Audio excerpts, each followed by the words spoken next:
Queremos el teléfono Lennox. What? Lennox, el de sacar. We went into an OXXO to get a chip. He does this like once a week. This is a normal activity. So basically, what you just switch it out? That's what we're doing. This is only one thing that you can make in Mexico. To buy a chip in other countries, you need like an ID or something. Or in Mexico, it's just like But here you can just buy SIM cards. Yeah. Mexico rules. That's great. Carlos Merlo compra 100 chips a la semana, por ejemplo. Lo dijo en la entrevista. Carlos Merlo buys 100 SIM cards a day. Yeah. I cannot wait to meet him. How many offices do you have? Right now, 17. 17? What's in an office for you? What do you typically have going on in one of these? A lot of millennials. A lot of millennials? Yes. Here is where we make memes. You're making memes. So this is other communication agencies. You, Victory Lab. Okay. Memes are universal. I can speak Spanish with this. That's easy. I got that. We have newspapers and Newspapers? yes, Are they real newspapers or are they... 4,000 newspapers. You made 4,000 newspapers for the election Yes, exactly. to push out stories about the election. About everything I want. What kind of news? Paul Walker is alive and he could go to jail. And did people believe that story? Yes, a lot of people. What? That's a thing here? 6 million people. 6 million people in Mexico believe that Paul Walker is alive and in jail here. And that's your fault.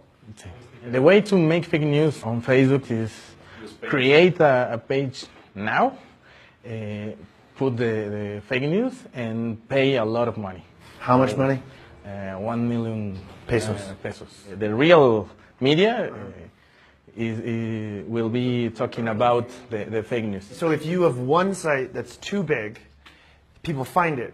But if you have a lot of little ones and you push the same story across your network, Exactly. people can't figure out that. It's very smart.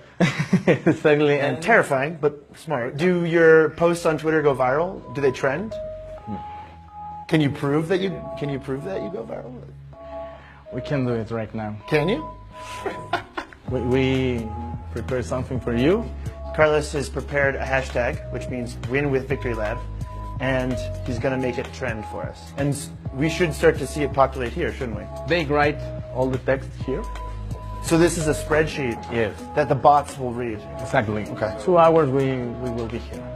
So you've heard about what they do in Russia with Yes. Twitter accounts. Do you see any similarities between what you're doing and like Russian chaos agents? A lot of these accounts are Russian. Do you rename them Mexican names? Exactly. But you bought them from Russia. Yes. Have you ever spoken to anyone from Russia? When you buy it, when you send the PayPal PayPal. receive, Which one of you guys is Mr. Beans? Any of you guys one of these accounts? No? You wouldn't tell me if you were, would you? What I think would blow a lot of people's minds about Mexico is that you don't have one shadowy Cambridge Analytica. You have dozens, if not hundreds, of small ones. Like Carlos Merlo runs Victory Labs, which is basically a homegrown Cambridge Analytica that is making lots of money to just monitor people's data and spread fake news and manipulate bots. It's totally crazy. Vengo aquí al Estado de México, a mi tierra. Ahí la conocí, la efectiva. Why did you want to be anonymous for this interview? Because I work for somebody, and they don't want all our other clients to know that we do this kind of stuff. What does your firm not want your clients to know? That we work in politics, because in Mexico, politics are dirty. Do you think that your work is immoral? all politics in Mexico is a little immoral, but I'm so proud of my work. Do you worry about doing this forever?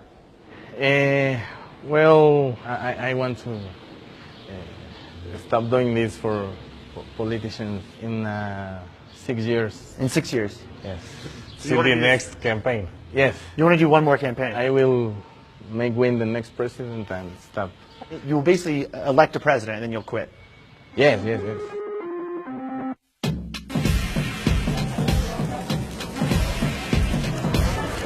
So the hashtag is currently at number 6 in all of Mexico. And it's been almost 2 hours. So 2 hours, number 6. I'm so pissed. The digital free-for-all that now dominates our daily lives didn't happen in a vacuum. There are no borders on the internet. So when guys like Carlos Merlo churn out fake news, it affects us all. If we want a fighting chance in making the world a healthier place, we need to pay attention to other countries like Mexico, because their problems are our problems too.